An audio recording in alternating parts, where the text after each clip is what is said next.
नमस्कार। History you should know के इस अंक में आपका स्वागत है। 400 से अधिक विधानसभा सीटों वाला उत्तर प्रदेश वो राज्य है जो पूरे भारत की राजनीति को प्रभावित करता है। नए चेहरों से हम और आप बखूबी वाकिफ हैं, मगर यह माटी कुछ ऐसी शख्सियतों की कर्मभूमि है जिन्होंने यहाँ की सियासत को नई दिशा दी। आज के अंक में बात भारत की पहली महिला मुख्यमंत्री के तौर पर उत्तर प्रदेश की कमान संभालने वाली सुचेता कृपलानी की। बात साल 1963 की है। बदलाव के दौर से गुजर रही भारतीय राष्ट्रीय कांग्रेस के लिए दक्षिण भारत के धुरंधर राजनेता के कामराज ने एक योजना पेश की, जिसे कामराज प्लान के नाम से जाना जाता है। उनका प्रस्ताव था कि कांग्रेस के सभी बड़े नेता, खासकर मुख्यमंत्री, इस्तीफा देकर अपने अपने प्रदेश की पार्टी को मजबूत बनाने का काम करें और उनकी जगह किसी नए नेता को मुख्यमंत्री के पद पर मौका दिया जाए। के कामराज लगातार तीसरी बार मद्रास राज्य के मुख्यमंत्री चुने गए थे और उन्होंने खुद अपने पद से इस्तीफा दे दिया था। यह योजना केंद्र द्वारा स्वीकृत हुई तो इसकी गाज उत्तर प्रदेश के मुख्यमंत्री सीबी गुप्ता पर भी गिरी। गुप्ता के बाद प्रदेश में कांग्रेस के दूसरे बड़े और प्रभावी नेता थे कमलापति त्रिपाठी। पर कमलापति त्रिपाठी और सीबी गुप्ता के खेमे अलग अलग थे। दोनों में आपस में नहीं बनती थी। सीबी गुप्ता ने इस्तीफा तो दे दिया, लेकिन तय किया कि किसी भी कीमत पर कमलापति त्रिपाठी को मुख्यमंत्री नहीं बनने देना है। दूसरी तरफ यह उधेड़-बुन भी चल रही थी कि किसे मुख्यमंत्री पद के लिए समर्थन दिया जाए। इन्हीं दिनों प्रसिद्ध स्वतंत्रता सेनानी और गांधी जी के अभिन्न सहयोगी जेबी कृपलानी को दिल का दौरा पड़ा था। वे अस्पताल में भर्ती थे। सीबी गुप्ता उन्हें देखने अस्पताल गए तो उनके पास ही उनकी पत्नी सुचेता कृपलानी भी बैठी हुई थी। उस समय तक सुचेता सीबी गुप्ता की मंत्रिमंडल में श्रम और उद्योग मंत्री थी। हाल चाल लेने के बाद बात राजनीति की शुरू हुई तो जेबी कृपलानी ने सुझाव दिया कि सुचेता को मुख्यमंत्री बनाने की बात करी जानी चाहिए। यह बात सीबी गुप्ता को जच गई। सुचेता के पक्ष में एक बात अच्छी थी कि उस समय तक वह उत्तर प्रदेश के किसी भी खेमे से नहीं जुड़ी थी। कहा जाता है कि सुचेता कृपलानी को उत्तर प्रदेश जैसे राज्य का मुख्यमंत्री बनाया जाए। शुरू में नेहरू भी इसके लिए तैयार नहीं थे। बहुत बाद में सुचेता कृपलानी ने कहा भी कि नेहरू और इंदिरा गांधी दोनों उनके नाम पर राजी नहीं थे, क्योंकि उन्हें लगता था कि सुचेता कृपलानी बहुत ही अड़ियल महिला है। समस्याएं और भी थीं। एक महिला किसी इतने बड़े राज्य की मुख्यमंत्री हो सकती है, उस समय तक इसे बहुत से लोग स्वीकार करने को तैयार नहीं थे, खासकर उत्तर प्रदेश में कांग्रेस के वरिष्ठ नेता और बहुत से विधायक।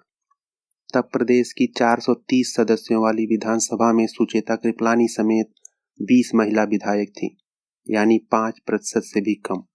मगर उस समय तक प्रदेश की राजनीति में सीबी गुप्ता का कद इतना बड़ा हो चुका था कि उनकी बात को टाल पाना नेहरू के लिए भी संभव नहीं था। इसके बाद उत्तर प्रदेश को ही नहीं, देश को भी पहली महिला मुख्यमंत्री मिली। इसी के साथ देश की राजनीति को एक नया शब्द मिला, पैरासूट चीफ मिनिस्टर। लेकिन सिर्फ इतने से ही सुचेता कृपलानी को उन मुख्यमंत्रियों में शामिल नहीं किया जा सकता जो बाद के दौर में ऊपर से थोपे गए थे। सुचेता कृपलानी का अपना राजनीतिक कद उस दौर के बहुत सारे बड़े नेताओं के मुकाबले काफी ऊंचा था। उनका कभी न झुकने और कभी न रुकने वाला विद्रोही तेवर उन्हें बाकी नेताओं से अलग कर देता था। इसी वजह से वे कभी किसी गुट या लॉबी का हिस्सा नहीं रहीं। वह जानती थीं कि उन्हें जो कुछ भी हासिल करना है वह अपने बूते ही करना है। सुचेता कृपलानी के बचपन के बारे में हम जितना कुछ भी जानते हैं वह यही बताता है कि विद्रोही तेवर हमेशा से उनके साथ जुड़ा रहा। अंबाला में रह रहे एक बंगाली परिवार में जन्मी सुचेता मजूमदार जब अपनी शुरुआती पढ़ाई लाहौर में कर रही थी, तब भी उनके साथ यह विद्रोही तेवर हमेशा जुड़ा रहा। बाद में उन्होंने दिल्ली के सेंट स्टीफेन कॉलेज से इतिहास में मास्टर की डिग्री ली और बनारस हिंदू विश्वविद्यालय में संवैधानिक इतिहास की प्रोफेसर हो गई। लेकिन सुचेता मजूमदार को हम जिस राजनीतिक सक्रियता के लिए जानते हैं वह दरअसल इस बायोडाटा के बाद शुरू होती है। जब वह विश्वविद्यालय में थी तो उन्हीं दिनों कांग्रेस के एक बड़े नेता जेबी कृपलानी नए कार्यकर्ताओं की तलाश में वहां पहुंचे। यहीं पर सुचेता और जेबी कृपलानी की पहली मुलाकात हुई। इसके बाद सुचेता कृपलानी कांग्रेस में सक्रिय हो गईं। 1934 में बिहार में भूकंप आया जिसने पूरे देश को हिला दिया। मुंगेर और मुजफ्फरपुर शहर पूरी तरह तबाह हो गए। भूकंप के बाद तकरीबन 12,000 लोगों की मृत्यु हुई। कांग्रेस ने वहां बड़े पैमाने पर राहत कार्य शुरू किया, जिसमें सुचेता ने अग्रणी भूमिका निभाई। प्रसिद्ध उद्योगपति जमनालाल बजाज ने जब उनके काम को देखा तो उन्हें वर्धा जाकर आचार्य विनोबा भावे के महिला आश्रम में शामिल होने की सलाह दी, पर सुचेता मजूमदार को विनोबा भावे और उनकी कार्य पद्धति जमी नहीं। समय बीता और सुचेता मजूमदार ने जेबी कृपलानी से विवाह कर लिया और सुचेता मजूमदार सुचेता कृपलानी बन गई। उस समय तक महिलाएं राजनीति में काफी कम थीं और यही बात सुचेता कृपलानी को अखर रही थी। उन्हें लगा कि काम तभी हो सकता है जब महिलाओं का अपना एक अलग संगठन हो। इसके बाद उन्होंने अखिल भारतीय महिला कांग्रेस की स्थापना की। सुचेता कृपलानी का नाम भारत छोड़ो आंदोलन के सबसे बड़े लोगों में गिना जाता है। उस दौरान सुचेता कृपलानी ने भूमिगत रहकर इस आंदोलन को मदद पहुंचाई थी। उस समय ज्यादातर कांग्रेस के नेता जेल में थे। बाद में सुचेता को संविधान सभा के लिए भी चुना गया। आजाद भारत की जो सबसे पहली छवि हमारे दिमाग में आती है वह है 14 अगस्त 1947 को आधी रात की, जब पंडित जवाहरलाल नेहरू ने ट्रिस्ट विद डेस्टिनी वाला अपना प्रसिद्ध भाषण दिया था। लेकिन उसी दिन उसी सभा में नेहरू से ठीक पहले एक आवाज गूंजी थी सुचेता कृपलानी की, जिन्होंने सारे जहां से अच्छा, जनगण मन और वंदे मातरम का गायन किया था। नेहरू और जेबी कृपलानी में वैचारिक मतभेद थे। गांधी की मृत्यु के बाद जेबी कृपलानी ने कांग्रेस से निकलकर अपनी अलग पार्टी बना ली और नाम था किसान मजदूर प्रजा पार्टी। सुचेता उस पार्टी के संस्थापकों में से एक थी और इसी के टिकट पर उन्होंने नई दिल्ली के संसदीय चुनाव क्षेत्र से चुनाव लड़ा और जीत दर्ज की। राजनीतिक मामलों में सुचेता की अपनी अलग राय थी और जब किन्हीं मामलों में उनकी राय पार्टी के कई लोगों से मेल नहीं खाती तो उन्होंने प्रजा पार्टी को छोड़ दिया और फिर कांग्रेस में शामिल हो गई। शुरू में जेबी कृपलानी इसे लेकर काफी क्षुब्ध हुए। उन्होंने यहाँ तक कहा कि कांग्रेस पार्टी नहीं गुंडों का गिरोह है जो लोगों की बीवियों का अपहरण तक कर लेता है।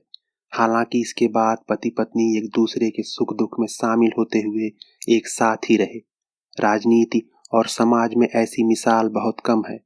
इसीलिए जब सुचेता कृपलानी उत्तर प्रदेश की मुख्यमंत्री बनी तो उनकी पृष्ठभूमि काफी मजबूत थी, यहाँ तक कि प्रदेश के दो कद्दावर नेताओं सीबी गुप्ता और कमलापति त्रिपाठी से भी ज्यादा मजबूत।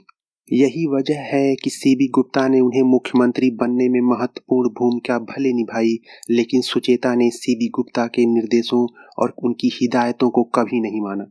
कुछ समय के बाद गुप्ता सुचेता को हटाकर खुद मुख्यमंत्री पद हासिल करने के अभियान में लग गए, जिसमें 4 साल बाद उन्हें कामयाबी भी मिली। सुचेता कृपलानी ने 4 साल तक उत्तर प्रदेश की कमान संभाली और अच्छे प्रशासक की छवि बनाई। मुख्यमंत्री पद छोड़ने के बाद उत्तर प्रदेश के गोंडा से सांसद चुनी गईं, लेकिन जल्द ही उन्होंने राजनीति से संन्यास ले लिया और 1974 में इस दुनिया को अलविदा कह दिया। हिस्ट्री यू शुड नो के इस अंक में इतना ही। धन्यवाद।